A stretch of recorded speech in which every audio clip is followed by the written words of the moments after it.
I saw her in a pub, and I just came across, I was very struck by her.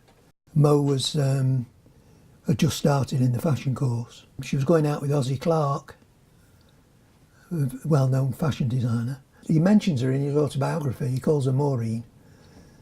He said he was very struck with her. This is when she was in France with Ozzie the year before I met her. But again, you know, she just used to wear these headscarves and that. Whatever she wore, she could make it into something somehow, you know, it's just the natural. I first spoke to her October 62-ish. She was helping to put the party on a new intake, but I actually ended up walking her back to Piccadilly to catch the all-night bus to Wythenshawe, during which she complimented me on my original chat-up lines. New patter, she called it, new patter. That's one of us getting married, February 26, 1965. That's Mo cutting the cake. That's quite a nice one. About 1970. I taught her to draw much more freely. She'd draw and think at the same time, and she so that it was very much she couldn't, without drawing, she had difficulty designing, except she did design on the mannequin on the stand. That she found that quite good. It was a bit like drawing. And but these are her drawings, which are very loose, but they really get the quality of movement. You know, she's. But they're not. They don't. The drawings don't dominate the ideas, which you got a lot with fashion drawing, where people are more concerned with making a sharp drawing.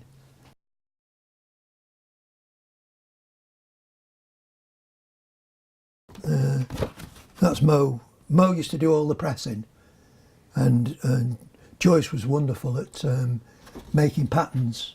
Mo was very creative and very fluent with her drawing. She could very, very creative. And Joyce was just brilliant at taking a drawing and turning it into a three-dimensional pattern. She was an absolute genius, you know. Mo was fantastic at pressing. She could turn, she did demonstrations for people where she turned what looked like an ordinary garment into something rare just because she pressed it so well and so knowingly. She could, you know, she could mould things when she was pressing them.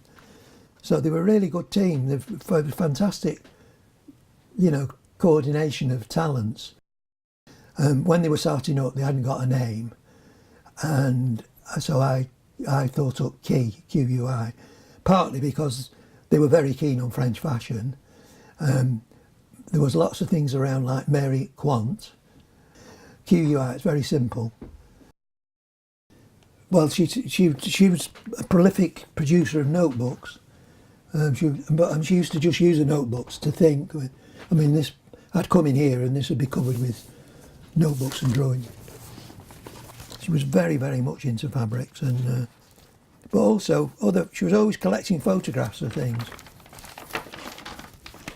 She was very interested in fabrics and buttons. She loved buttons, and there were a lot of button manufacturers in Manchester, you know, from back in the 19th century, in the Jewish quarter particularly. And they used to get a lot of their supplies from near their workroom. And she just loved, like, say, this here.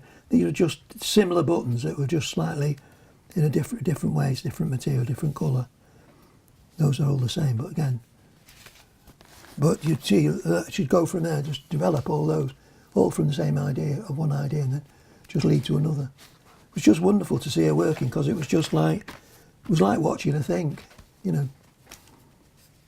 And it was a drawing that allowed, drawing was the language that allowed her to do that.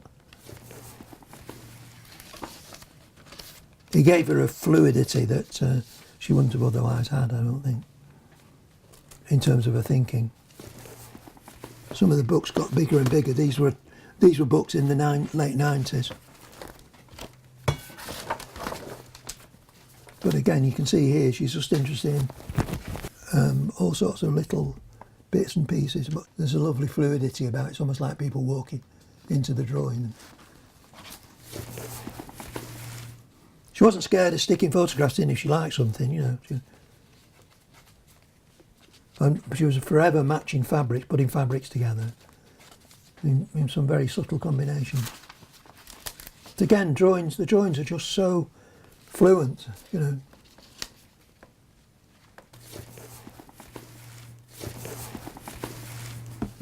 Yeah, I like the way she just was quite inhibited, the way she just stuck a photograph in if she thought she'd seen something she wanted to remember. She wasn't at all inhibited by the fact that she was somebody else's work. But I think a key thing in these are these continuity developments of ideas. Is another good example. And she'd go very quickly from one idea, developing it through into another idea. You know, it's just like the way you get some people who've got a facility for language, you know, and she just had it in terms of a drawing, I think. Well, and it was so quick when she was doing it. She wouldn't let the drawing get in the way of the idea, you know. So she kept everything as simple as she could, and worked very quickly.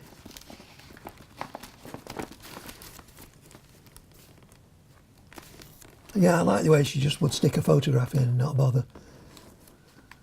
You know, it's just a reference.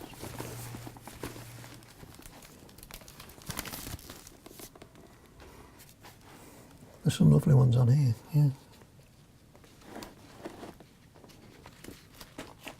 These little things like this, just lovely little drawings. You know, the way she just would scroll them down, and yet there's so much life in them, you know. The way, quite jaunty poses and things, you know. There's people now who still say they wear her clothes they bought 20 years ago, 30 years ago, because they were so well tailored. And this was a flat we had in Altrincham, and this was her where she used to work. I just love things like that, which are just such casual shots, but just the panache of the way she stands. I remember when she was ill, she died from pancreatic cancer in 2004, August 2004. And I remember the doctor, and I remember talking to him, and he said, one of the most stylish women he'd ever met, he said. We were married in February 65, and she died in August 2004. Tragedy of my life, I'm afraid. It sounds a bit dramatic, that, but she was wonderful. No, I was very lucky to have such a good relationship with her for so long.